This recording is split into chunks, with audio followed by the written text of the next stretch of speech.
బిస్మిల్లాహిర్రహ్మానిర్రహీం. అత్యంత దయామయుడు, కరుణామయుడైన అల్లాను స్మరిస్తూ, dear brothers, sisters and Muslims, అస్సలాముఅలైకుం. మీకు తెలుసా, ఇస్లాం 5 మూల స్తంభాల మీద నిర్మితమైనదని? చాలామంది ముస్లింలు వీటి గురించి వినే ఉంటారు, కానీ వీటి యొక్క ప్రాముఖ్యతను అర్థం చేసుకొని ఆచరించి ఉండరు.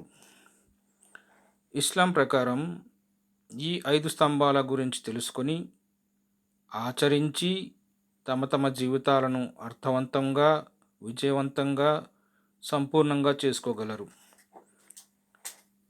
ఇప్పుడు క్లుప్తంగా వీటి గురించి తెలుసుకుందాం. మొదటి మూల స్తంభం షహదా. అల్లా ఒక్కడే ఆరాధనకు అర్హుడని ప్రకటించడం. 2 సలా అంటే నమాజ్. ప్రతిరోజు 5 సార్లు నమాజ్ చేయడం. సౌమ్ ఉపవాసం. రంజాన్ నెల మొత్తం ఉపవాస వ్రతం పాటించడం. జకాత్ సంపదలో కొంత భాగం పేద ముస్లింలకు పంచడం.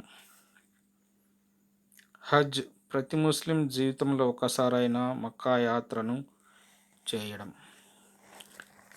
ఇప్పుడు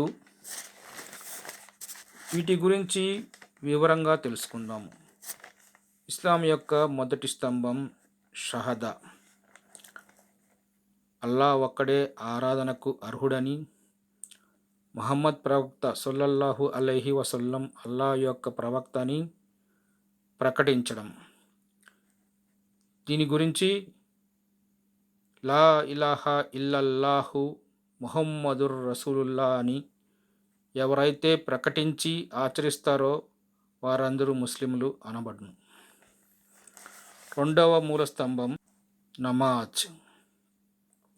ముస్లింలు ప్రతిరోజు 5 సార్లు ప్రత్యేక వేళలో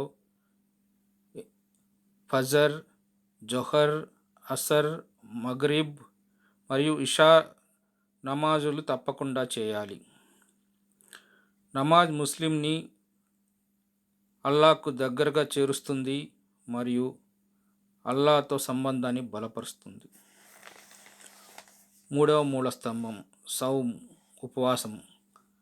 రంజాన్ నెల మొత్తం ప్రతి ముస్లిం స్త్రీ, పురుషుడు, పిల్లలు ఎవరికైతే ఉపవాసం ఉండే శక్తి సామర్థ్యాలు ఉంటాయో వారందరూ రంజాన్ నెల మొత్తం సూర్యోదయం మొదటి నుంచి సూర్యాస్తమయం వరకు ఏమీ తినకుండా, కనీసం నీరు కూడా తాగకుండా ఉపవాస వ్రతం పాటించడం. ఇలా చేయడం వలన పేదవారి యొక్క ఆకలి గురించి తెలియను, అలాగే నిగ్రహ శక్తిని, సౌమ్యతను, సౌభ్రాత్రతను పెంపొందించబడును. 4వ మూల స్తంభం జకాత్.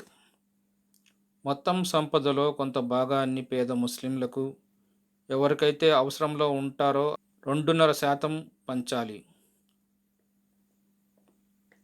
ఇలా చేయడం వల్ల మన సంపద పరిశుద్ధ సంపద అగును. 5వ మూల స్తంభం హజ్.